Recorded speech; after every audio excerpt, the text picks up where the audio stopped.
Thank you for your interest in Kandoolu. Today we're going to have a quick demo to go through how the system works and how to use it in your classroom. When you first log into the system, you are taken to this page. Usually the first thing that teachers want to do, although you can create a quiz right off the bat, is get their students pulled over into Kandoolu.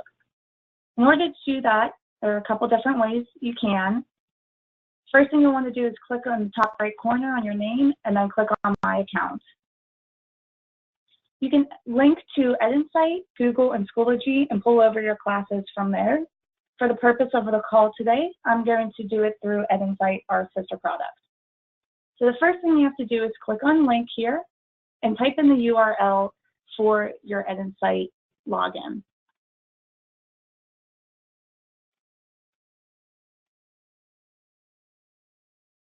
Okay, once you do that, you will then have to click on Sync with EdInsight and actually log into the EdInsight account. It's the same process with the Google and the Schoology. The only difference is that they are more streamlined so that you don't actually have to log in if you are already logged in through Google and Schoology. Also, the other difference is that both teachers and students with Google and Schoology can simply click on from the login page, log in with Google or log in with Schoology. With EdInsight, you still have a username and password to use. After this is finished, you hit OK, and you'll come over on the left hand to the roster approvals page. From here, you'll see the actual classes that have been pulled from either EdInsight, Google, or Schoology. You can go ahead and open up this group and approve only specific students, or you can approve the group as a whole and then add those approved students to the roster. Once that's completed, your students have been added, and you can see their username and passwords by clicking on students here. So if you check this off, you can see the student username and password. For EdInsight, it will be their first name and their last name. If that had already been in use, then a number will get added to the end of it. So that's why we do allow teachers to have the ability to see their usernames just for clarification. The generic password to log in for the first time is Kandoolu1. Once the students log in using that, they will be prompted to change it. And once again, if it's Google or Schoology, they don't need to use this username and password. They can simply log in by clicking on that button. Now, once this is completed, you can click on quizzes here to get you to the main screen and actually create a quiz. Currently, we have math for grades K through 12, and we have grammar for grades 1 through 8. We have ELA reading coming in the very near future in beta mode. However, that is not available yet. For the purpose of this call, I'm going to stick with math. So from here, you would choose the subject and the grade level, and then you would choose the reporting category. The reporting category is required that you only choose one. You click on the next button. If there were multiple anchors, which is the next level here, you can choose multiple anchors. We do suggest keeping as specific as possible, since this is to be used as a formative assessment tool to really get a quick check for understanding in your classroom. Now for the eligible content, you can pick just one or multiple ones as well here. Once you hit next, you can go ahead and name your quiz. We give it a very generic name based off of the codes that you've chosen. However, students are able to see the name of the quiz. So we do suggest maybe changing it so that the students are able to recognize it a little bit better.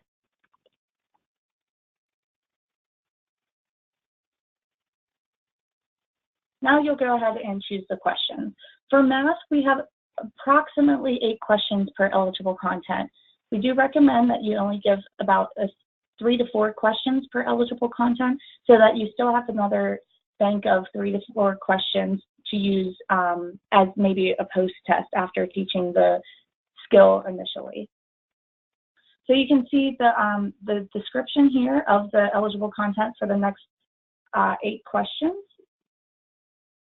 You can go ahead and choose them. Now on this page here, you see the question stem. the correct answer, and the 3 distractors. Now, you also see, again, the eligible content code here, the estimated difficulty, and the DOK level. If at any time you're concerned about a question, please feel free to report an issue. These questions were created for teachers by teachers, and we take both teacher and student feedback very seriously for this product.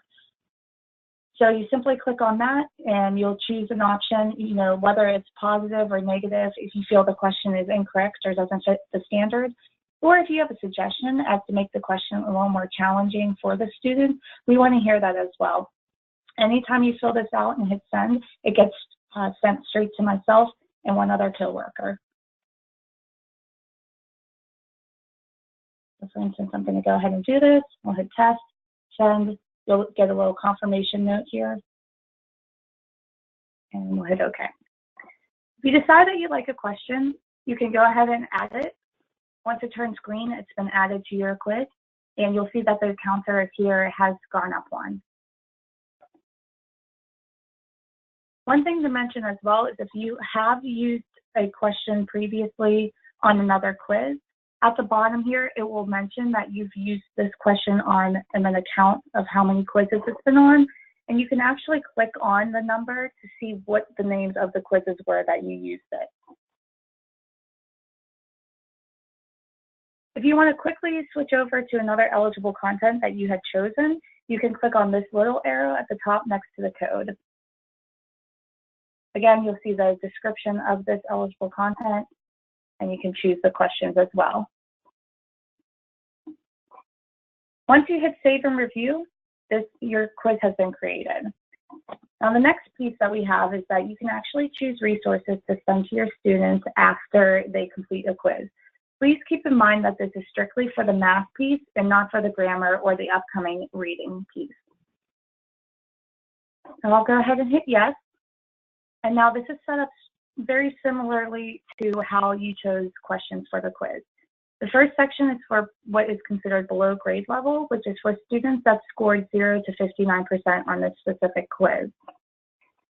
You can go ahead and get a quick overview of the resource with the name, what it's recommended at for both below and at grade level students. It's a video and then the rating for it. If you click on show description, you'll get a little overview and you can actually visit the resource yourself. So it opens up in a new tab just to make sure it's something that aligns to what you are teaching and if it's appropriate for your specific students.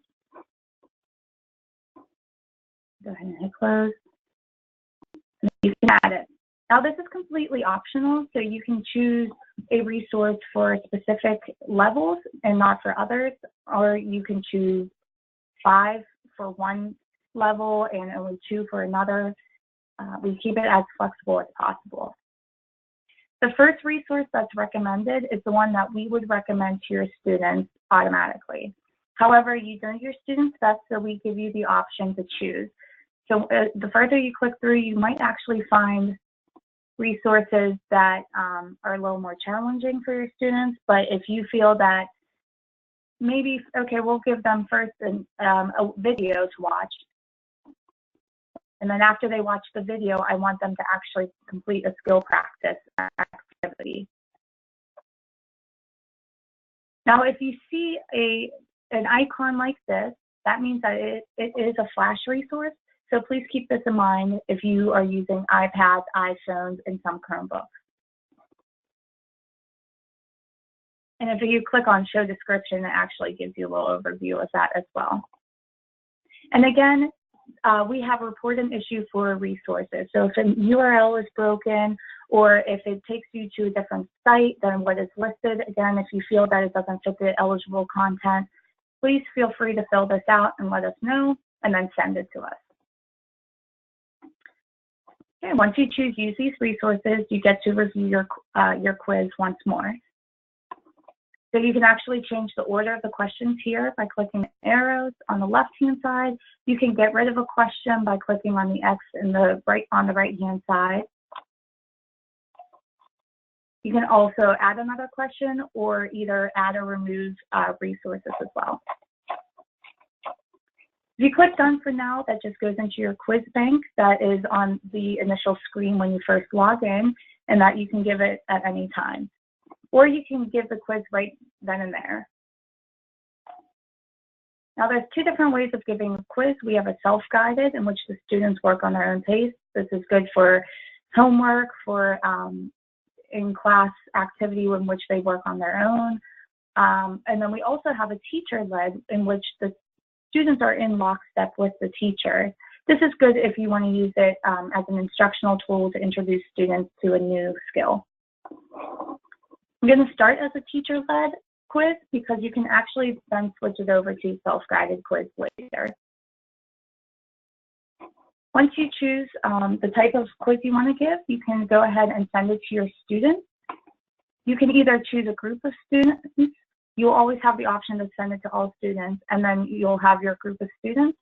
Or you can add students manually. So if you have a small group that you want to just give this to, or say a student was absent one day and you want to see, where he's at, you can actually just give it to one specific student by typing in his name. There's also one other way for students to join a quiz. So if you click on Go to Quiz Room, you are given an access code.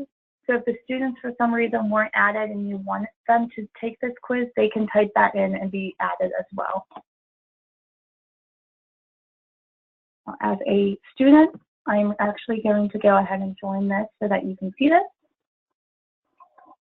So I had one student join this for the purpose of this call so that you can see what the students see. Once all your students have joined, you go ahead and hit Start Quiz. When you first start the quiz, it is in what we call the classroom view. This is so that if the teacher is displaying this in front of the class, it doesn't show the correct answer or what students are choosing.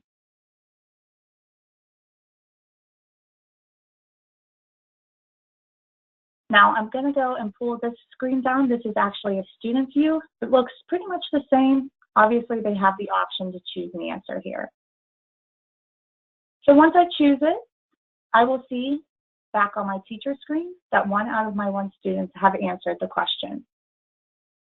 If you switch over to teacher view, as in if you were not displaying this in front of the class, you will be able to see the correct answer, the distractors, and the reasoning that the student might have had when they chose a distractor. And then on the right-hand side, you can see the students' names and then also which one they chose. Whenever you're finished, you can go ahead and lock the answer. So if you do want to discuss it with your students, you have that option too without the student actually going in and changing it to the correct one. And if you switch to a classroom view, whenever you lock the students, whenever you lock the answers, it shows you the correct answer. And now, this would be better shown if I had multiple students on my quiz, where it would show you the percentage of which students chose A, C, and D, which would display in red, or the percentage of students that chose B, which was green because it is the correct answer. This will only appear whenever you lock the answer, so please make sure all students have chosen before you hit lock. And then again, on my student screen here, since the answers are locked, I cannot change it. I will be stuck. When you click Next Question, again, the teacher has to do this because we are in a teacher-led quiz. The students don't have that option. Now, both teachers and students do have a scratch pad. It's the exact same on both pages. When you click on it, it opens up in a transparent screen so that you can still see the question and the answer choices, but you can go ahead and mark on it as necessary.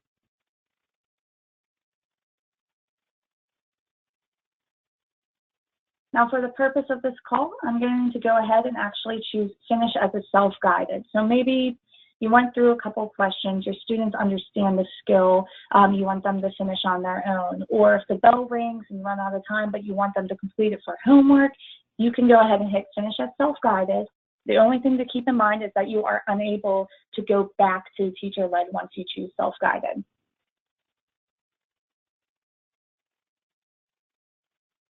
So on the student screen, the only difference now is that they have a next button and a previous button. I'm going to go ahead through and answer these questions.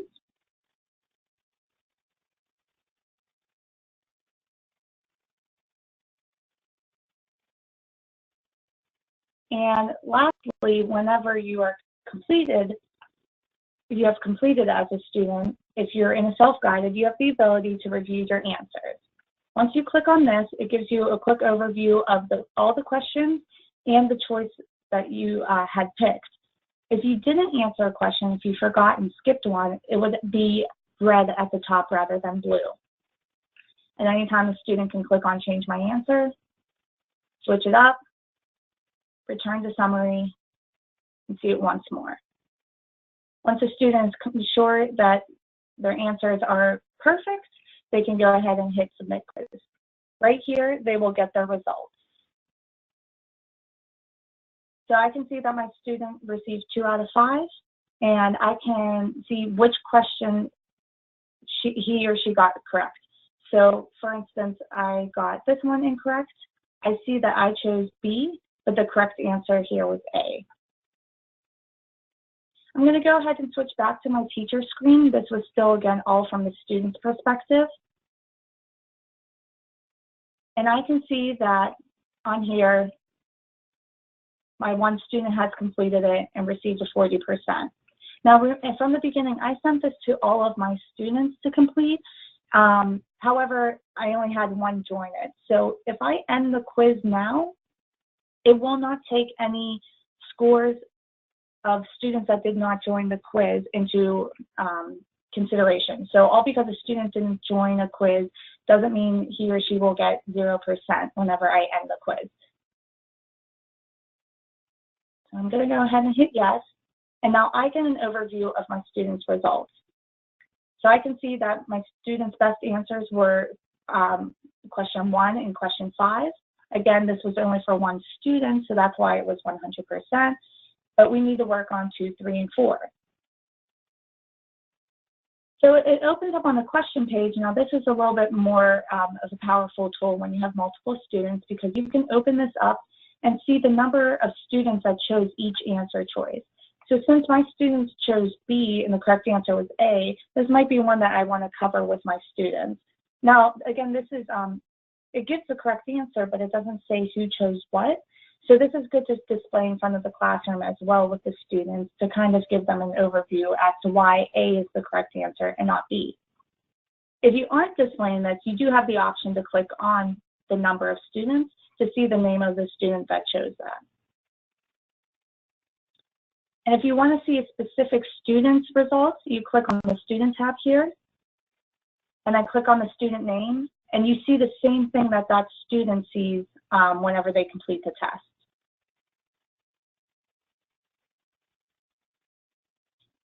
So once you're finished with the test, you can see the sent resources. So you can either do this by at the top clicking on View Sent Resources, or on the left-hand menu, you can click on Sent here. I'm going to go ahead and click. And I can actually search now. These are from my students in the past. So I'm going to go ahead and search for my one student who was Jane Smith.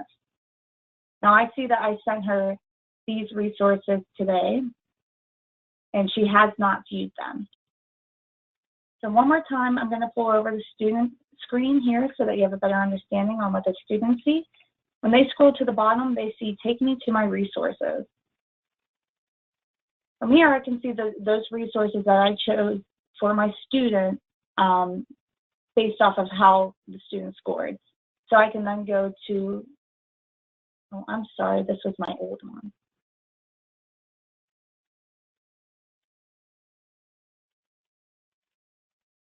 I apologize, I clicked on the wrong resource there. That's not the one that I sent with that specific quiz. So if you look, there's another one I have here. You can actually hit go, and it will take you to that specific resource. And you can actually rate the resource as a student. Now, we give a couple of different options. You have 9 to choose from, and you can choose more than one. The reason we did this for students is that because some resources may be really fun, but the students aren't actually learning anything from it, or it might be a little bit difficult, but they learned a lot once it was done. So they can go ahead and click on these.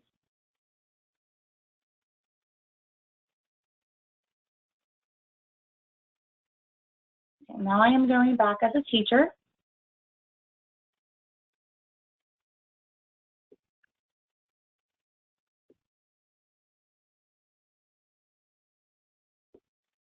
Please excuse my computer being a little slow today. But I can see that my student did view these resources. So we can't actually bring back any information from the site other than that the student actually clicked on the link. In addition, you do have the ability to send resources without actually giving a quiz. In order to do that, you can go ahead and click on the resources button here on the left-hand menu. And we actually have grammar resources, but you just can't send them right after a quiz. You would have to come into the resource bank to find them. So you can go ahead and choose the subject, you can choose the grade level, and you can even use a keyword search, or you could just leave it as is. You can also search by standard code, so if you were looking for something specific or a specific eligible content, you have that ability as well. Let's just pick a couple here. So when you see the resources, it gives you a list based off of the eligible content that you chose, or the search filter that you had chosen. It gives you a rating. It gives you the eligible content, the type of resource, whether it's a skill practice or a video or a game, and the recommended level. You also have the ability to bookmark these resources simply by clicking on this little flag in the corner, and then you can view any bookmarks at any time from the left-hand menu. If you click on a resource, you get a better understanding of what the actual resource entails.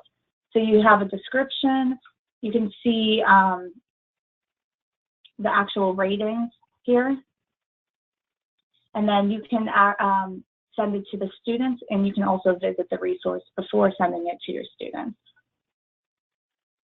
When you click send to students, it's the same type of choices as you did whenever you were assigning a quiz. You can either type in the student's name or send it to all of your students. Once you hit send resource, it gets sent to those students as well.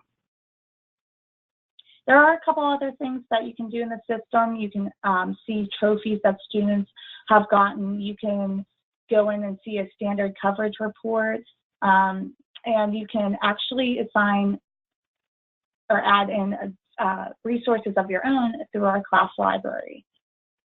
We have an extensive help page here at the bottom.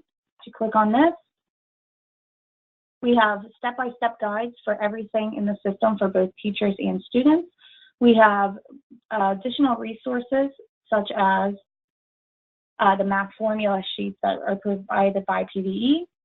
We also have, for our upcoming ELA reading piece, we have the TDA scoring guidelines, we have EBSR scoring guidelines as well, and how we define our complexity levels.